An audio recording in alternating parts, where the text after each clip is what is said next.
Hello and welcome back to the next chapter on the marriage document, and we're going over the topic of the stepmother. And just before we begin, as you can see here in this video, with the mouse on the bottom, we're next to the like button, hovered over the video, and on the bottom right you see the gear. Click that, click playback speed, scroll down and click ×2. And the purpose of this is that it makes the video go faster because I am kind of slow of speech at times, so to make listening to me more bearable, I'd advise you to play around with the sound. You'll still be able to understand what I'm saying, so don't worry about that. Alright, so, counsel to a stepmother. Your marriage to one is a father of children will prove to be a blessing to you. You were in danger of becoming self-centered. You had precious traits of character that needed to be awakened and exercised. Through your new relations, you will gain an experience that will teach you how to deal with minds. By the care of children, affection, love, and tenderness are developed.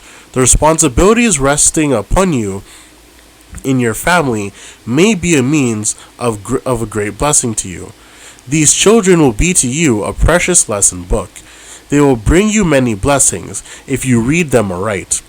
The train of thought awakened by their care will call into exercise tenderness, love, and sympathy. Although these children are not a part of your flesh and blood, yet through your marriage to their father, they have become yours, to be loved, cherished, instructed, and ministered to by you. Your connection with them will call into exercise thoughts and plans that will be of genuine benefit to you. By the experience that you will gain in your home, you will lose the self-centered ideas that threatened to mar your work and will change the set plans that have needed softening and subduing. You have needed to develop greater tenderness and larger sympathy that you might come close to those in need of gentle, sympathetic, loving words. Your children will call out these traits of character and help you to develop breadth of mind and judgment. Through loving association with them, you will learn to be more tender and sympathetic in your ministry for suffering humanity. Reproof to a stepmother who lacked love. You loved your husband and married him. You knew that when you married him, you covenanted to become a mother to his children. But I saw lack in you in this matter. You are sadly deficient. You do not love the children of your husband, and unless there's an entire change, a thorough reformation in you and in your manner of government, these precious jewels are ruined. Love, manifestation of affection, is not a part of your discipline. You are making the lives of those dear children very bitter, especially the daughters. Where is the affection, the loving caress, the patient forbearance? Hatred lives in your unsanctified heart more than love. Censure leaps from your lips more than praise and encouragement. Your manners, your harsh ways, your unsympathizing nature are to that sensitive daughter like a desolating hail upon a tender plant.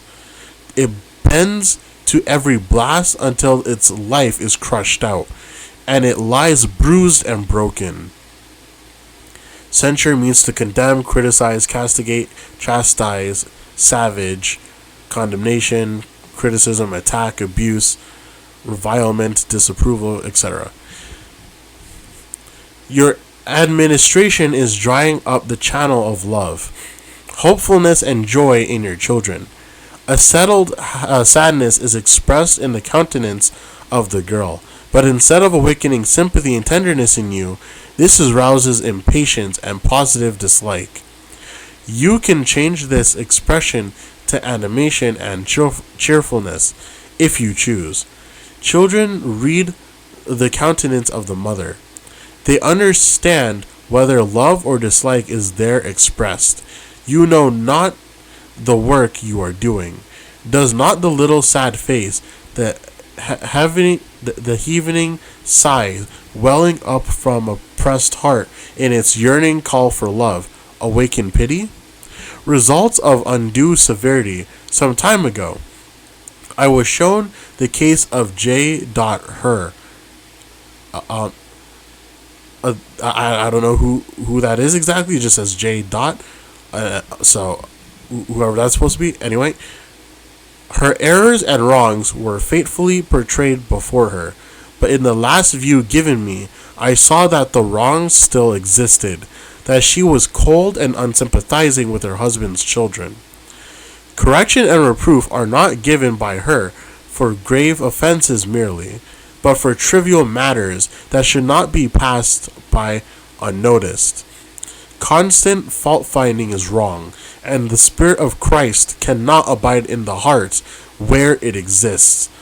So, for people who are trying to find faults in everything, we're hearing from the sister that Christ does not abide in that heart. This brings me back into the Bible where I think it was Mary, right? It was Mary and her sister, where Mary got up to go do something that was very important, but the sister kept finding faults and was like, and it said, I think it said to Jesus that, why is she not helping me clean these things, right? And Jesus responded in I'm not gonna quote him verbatim, right? But basically what you can understand from this is that Jesus said that these are little things, right? These little things don't matter as much.